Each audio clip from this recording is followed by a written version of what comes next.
ایک بڑا sensitive topic جو کافی وائرل ہوا سوشل میڈیا کے اوپر. اگرچہ میرا کوئی ارادہ نہیں تھا کہ اسے ٹاپک بنایا جاتا، لیکن چونکہ اس کے ساتھ اتنے عقائد جڑ گئے اور ہر شخص نے آ کے خواہ اس کا تعلق کسی مذہبی بیک گراؤنڈ سے ہو یا کسی لبرل بیک گراؤنڈ سے ہو، سب نے آ کے اپنا لطف فرائی کیا، اس میں اپنا حصہ ڈالا ہے. تو پھر میں نے ارادہ کیا کہ اس کو ہم ڈسکس کر لیتے ہیں.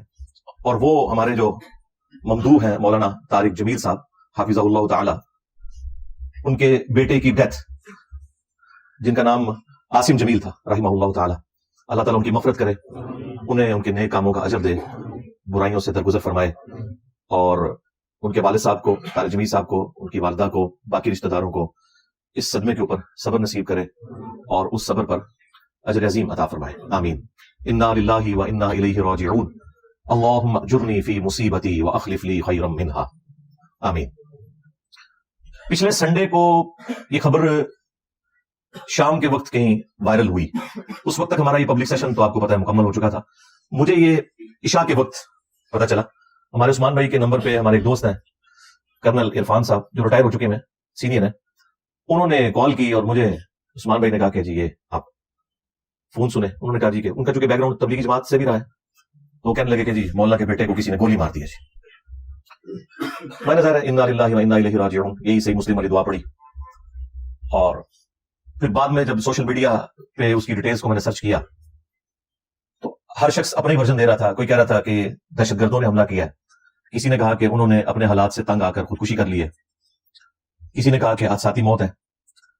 خیر، صبح کے وقت جو مولانا طارق جمیل صاحب کے بڑے بیٹے ہیں یوسف جمیل حافظہ اللہ تعالی، انہوں نے ایک ویڈیو کلپ اپنا جاری کیا. وہ پھر مین میڈیا کے اوپر بھی مختلف ٹی وی چینلز نے دکھایا. اس میں انہوں نے کہا کہ میرے جو چھوٹے بھائی ہیں انہوں نے خودکشی کی ہے کیونکہ ان کا ذہنی توازن کا ایشو تھا. وہ دوسرے والا ایشو نہیں، ڈپریشن والا ایشو.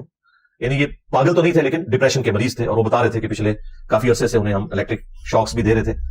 تو وہ اسی تکلیف کے اندر انہوں نے اپنے آپ کو گولی مار کے خودکشی کر لی ہے. چیپٹر کلوز ہو گیا، میڈیا نے بھی بتا دیا. پھر ایک دن کے بعد طارق جمیل صاحب کے جو چھوٹے بھائی ہیں ڈاکٹر ہیں، یعنی اس بچے کے چچا، ان کا اردو پوائنٹ کے اوپر انٹرویو آیا اور انہوں نے ایک اور بات کر دی. انہوں نے کہا کہ نہیں، اس نے خودکشی نہیں کی ہے بلکہ یہ حادثاتی موت ہے. وہ پسٹل سے کھیل رہا تھا اور اسی دوران چیمبر میں گولی موجود تھی جو چل گئی اور اس کی وجہ سے وہ شہید ہو گیا. میں بھی ویسے سوچ رہا تھا کہ آج تک خودکشی کے جتنے بھی واقعات رپورٹ ہوئے ہیں اس میں ہمیشہ جو بھی خودکشی کرتا ہے نا پسٹل کے ذریعے، وہ کن پٹی پہ رکھ کے کرتا ہے، کیونکہ اس بندے نے انشور کرنا ہوتا ہے کہ میں اب زندگی سے جان چھڑاؤں. میں نے اس طرح کا کوئی کیس اپنی زندگی میں نہیں دیکھا کہ کوئی شخص جو ہے وہ سینے میں گولی مار کے خودکشی کرے، کیونکہ اس میں چانس ہوتا ہے کہ بندہ بچ سکتا ہے. تو یہ چیز مجھے یعنی ایک تنگ کر رہی تھی. تو مجھے لگا کہ ان کے چچا صحیح بات کر رہے ہیں کہ یہ حادثاتی طور پہ سارا مسئلہ ہوا ہے. لیکن دوسری طرف اس کے اپنے بڑے بھائی نے سٹیٹمنٹ دی اور ویڈیو میں آ کے کہ خودکشی کی ہے. تو اس کی وجہ سے پھر آپ کو پتا ہے سوشل میڈیا کے اوپر ایک طوفان بدتمیزی برپا ہو گیا. ہر شخص نے اپنی سوچ کے مطابق حصہ ڈالا اس میں. میں نے مولانا طارق جمیل صاحب کو کال تو نہیں کی اس وقت، مجھے پتا تھا کہ وہ غم کی کیفیت میں ہے. اور ظاہر ہے کہ جب آپ اس طرح کی سچویشن میں ہوتے ہیں اور رشتہ داروں کو اٹینڈ کر رہے ہوتے ہیں، پھر خود بھی تکلیف میں ہوتے ہیں، تو خام خواہ کسی کو فون پہ تنگ کرنا یہ بالکل ایک غیر اخلاقی حرکت ہے. اپنے طور پہ تو میں نے اپنے بھائیوں کے ساتھ مل کے اس کے لیے دعائیں مغفرت کر دی، بلکہ ان کی ویڈیو کے نیچے بھی جا کے میں نے کامنٹس کیے. اسی وقت وہ کامنٹس آپ کو ٹاپ پہ نظر آ جائیں گے کیونکہ ان کامنٹس کو کافی لوگوں نے لائک کیا ہوا تھا، تو وہ آٹومیٹکلی ٹاپ پہ نظر آتے ہیں. 2 یا 3 دن کے بعد پھر میں نے مولانا طارق جمیل صاحب کو عشاء کی نماز کے بعد کال کی، لیکن انہوں نے کال نہیں اٹھائی. میری عادت ہے کہ جب میں کسی کو کال کروں تو بس ایک ہی کال کرتا ہوں، اگر وہ اٹھا لے تو ٹھیک، نہیں تو اس کی مرضی. این ممکن ہے کہ بندہ مصروف ہو، وہ خود پھر کال کر لیتا ہے جو بھی جس کے ساتھ واسطہ پڑتا ہے. خیر، تقریباً 1 گھنٹے کے بعد مجھے طارق جمیل صاحب کی کال آئی تو میں نے ان سے پھر تعزیت کی. انا للہ و انا الیہ راجعون. اللہم اجرنی فی مصیبتی واخلف لی خیرا منہا. یہ دعا پڑھی اور جو بھی ایک روایتی انداز میں ہوتا ہے سارا معاملہ کیا. اور میں نے مولانا سے 3 سوال کیے. میں نے کہا کہ یہ مختلف ورژن آ رہے ہیں، مجھے آپ 3 باتوں کے جواب دیں. پہلی بات یہ بتائیں کہ یہ آپ کے بیٹے نے خودکشی کی ہے یا حادثاتی موت ہے. تو انہوں نے کہا یہ خودکشی والی بات بالکل جھوٹ ہے اور یہ مجھے تکلیف دے رہے ہیں، یہ حادثاتی موت تھی. اور بعد میں ان کی ویڈیو بھی آ گئی جس میں انہوں نے کہا کہ مجھے تکلیف نہ دیں، وہ جو قرآن خوانی کے موقع کے اوپر ان کی ویڈیو آئی. پھر میں نے دوسری بات کی جو جینون تھی. میں نے کہا اگر یہی بات ہے تو آپ کے تو اپنے بیٹے نے ویڈیو جاری کر دی تھی اسی رات، تو وہ اس نے ویڈیو کو جاری کی تھی اگر اسے اس بات کا نہیں پتا تھا. تو کہنے لگے وہ یوسف تو یہاں پہ ہے بھی نہیں تھا، وہ دوسرے سٹی میں گیا ہوا تھا. چونکہ وہ ایک پینک پھیل گیا تو اسے جو انیشل رپورٹ ملی اس نے اس کے مطابق فوراً ویڈیو بنا دی.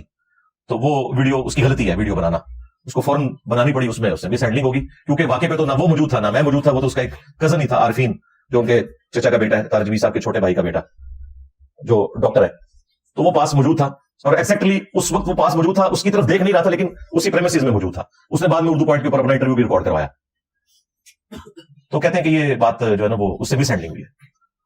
پھر میں نے تیسری بات ان سے پوچھی کہ اگر آپ کو یہ پتا تھا کہ وہ ڈپریشن کا مریض ہے اور یہ سب کچھ ہے اور آپ کے سارے قریبی لوگوں کو پتا ہے, تو اس چیز کا تو کوئی تک نہیں بنتا کہ اگر اس نے پسٹل مانگی ہے تو وہ آپ کا گارڈ یا جو بھی تھا وہ اسے پسٹل پکڑا دیتا, جبکہ پتا ہے کہ وہ اس طرح کی کوئی ایکٹیویٹی کر بھی سکتا ہے. کہتے ہیں آپ کی بات بالکل ٹھیک ہے, لیکن یہ کوئی پہلی دفعہ نہیں ہوا, اس سے پہلے بھی وہ خالی پسٹلوں سے دیتے ہیں تو وہ کھیلتا رہتا ہے, کیونکہ سارے اس کو ذرا ایک اسپیشل پروٹوکول, اسپیشل چائلڈ ہونے کی وجہ سے کرتے تھے. ویسے تو عمر اس کی آلموسٹ کوئی 36-37 کے قریب تھی, لیکن وہ بچپن سے ہی ایک خاص ذہنی مرض میں مبتلا تھا, لکھنا پڑھنا اس نے نہیں سیکھا, لیکن پاگل نہیں تھا, جس کو ہم کہتے ہیں نا پاگل, وہ نہیں تھا, ایک ڈپریشن کا مریض آپ سمجھ لیں کہ یعنی ایک درمیان کی کنڈیشن میں. تو کہتے ہیں وہ پہلے بھی اس طرح کرتا تھا, بس وہ چیمبر میں گولی پھنسی رہے گی تو وہ چل گئی. تو میں نے کہا مجھے بھی یہی لگتا ہے, اس کی وجہ یہ کہ اگر اس نے یہ خودکشی کی ہوتی نا تو وہ کنپٹی پہ رکھ کے خودکشی کرتا. پھر وہ اتنے ہی اس نے زندگی کے سال اس ڈپریشن میں گزارے ہیں, ابھی آگے اس نے خودکشی کو کرنی تھی, اسلحہ تو اس کے پاس پہلے بھی اویلیبل تھا. تو مجھے یہ بات یعنی ٹھیک لگی. اس کے باوجود اگر کوئی سمجھتا ہے کہ انہوں نے پردہ ڈالا ہے تو وہ اس کے اپنے ذہن کا ایشو ہے. میرے خیال ہے ہمیں گھر والوں کی بات کے اوپر رلائی کرتے ہوئے اس چیپٹر کو کلوز کر دینا چاہیے. یہ بڑی سخت زیادتی والی بات ہے کہ ایک گھر میں پہلے ڈیتھ ہوئی بھی ہے اور پھر ہر کوئی اس میں تب آزمائی کر رہا ہے, اس میں سے نکلنا کیا ہے. کوئی وہ پبلک اکاؤنٹ ہولڈر نہیں تھا, کوئی پاکستان کا کوئی مشہور سائنٹسٹ نہیں تھا کہ جس کی وجہ سے کوئی ملک کو اتنا نقصان ہو گیا کہ ہم کہیں کہ نہیں جی پتہ لگائیں کہ خودکشی کی ہے یا حساسی طور پہ مرا ہے. ایک نارمل انسان تھا, ٹھیک ہے, اس کے والد کی اسٹیٹمنٹ آ گئی, دیٹس اینف. اور پھر وہ ہاتھ جوڑ کے کہہ رہے ہیں کہ یار اس کو ایشو نہ بنائیں پلیز, میرے بچے کے اوپر یہ الزام نہ لگائیں. تو میرے خیال اس کے بعد تو جو شخص بھی صاحب اولاد ہے اسے شرم کرنی چاہیے اگر وہ اس کے علاوہ کوئی اور ورژن اڈاپٹ کرتا ہے. یہ میرا اپنا پوائنٹ آف ویو ہے, کیونکہ اس میں سے نکالنا کچھ بھی نہیں ہم نے. تو یہ پورے کا پورا ایک سینیریو تھا, اور ان ساری باتوں کے بعد میں نے اس چیپٹر کو 3-4 دن پہلے کلوز کر دیا کہ ٹھیک ہے بات ہوگی. لیکن یہ پورے ہفتے میں ابھی تک اتنے لوگوں نے ویلاگز بنائے اس ٹاپک کے اوپر, ہر بندے نے آ کے اپنی ان پٹ دی اور جو کچھ اس میں سے نکالنے کی کوشش کی. پھر اس پر تل رہا یہ ہے کہ جو کچھ مولانا طارق جمیل صاحب نے مس ہینڈلنگ کی اس کی بھی ایک پوری لسٹ ہے, جس کی وجہ سے دوسرے فرقوں کے مولویوں کو موقع ملا, انہوں نے ان کے خلاف ویلاگز بنائے. ایون خود ان کے اپنے فرقے کے لوگوں نے طارق جمیل صاحب کو ڈس اون کیا, اور وہ جو طارق جمیل صاحب کی مس ہینڈلنگ کی وجہ سے جو کچھ ہوا اس میں وہ جسٹیفائی تھے مخالفین وہ کرنے میں. ایک موقع دیا تو ظاہر مخالفین کی طرف چھوڑتے ہیں. یہ تو ویسے ٹی وی پہ بیٹھ کے سارے کہتے ہیں نا جی کہ فرقوں میں بڑی ٹالرنس آ چکی ہے اور ہم سب ایک دوسرے کو مسلمان سمجھتے نہیں. موقع کوئی جانے نہیں دیتے یہ لوگ کاٹنے کا, جب موقع ملے گا یہ کاٹیں گے آپ کو, اور انہیں موقع مل گیا. آپ دیکھیں مولویوں کے کلپ کس طرح آ رہے ہیں, انتہائی ڈٹائی کے ساتھ, بے شرمی کے ساتھ, اپنے فاسد عقائد اور نظریات کو ثابت کرنے کے لیے طارق جمیل صاحب کی ایکٹیویٹیز کا وہ سہارا لے رہے ہیں.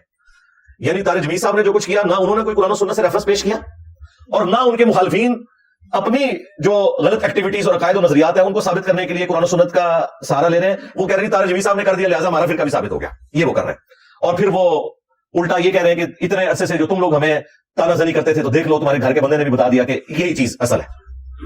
تو یہ سارے کے سارے معاملات کو انشاءاللہ میں 8 علمی پوائنٹس کی شکل میں اس کو ڈسکس کروں گا, بلکہ اس کی انجینئرنگ کروں گا. میں تو آپ کو پتا انجینئر ہوں تو میں ایک ترتیب سے ان چیزوں کو ڈسکس کروں گا.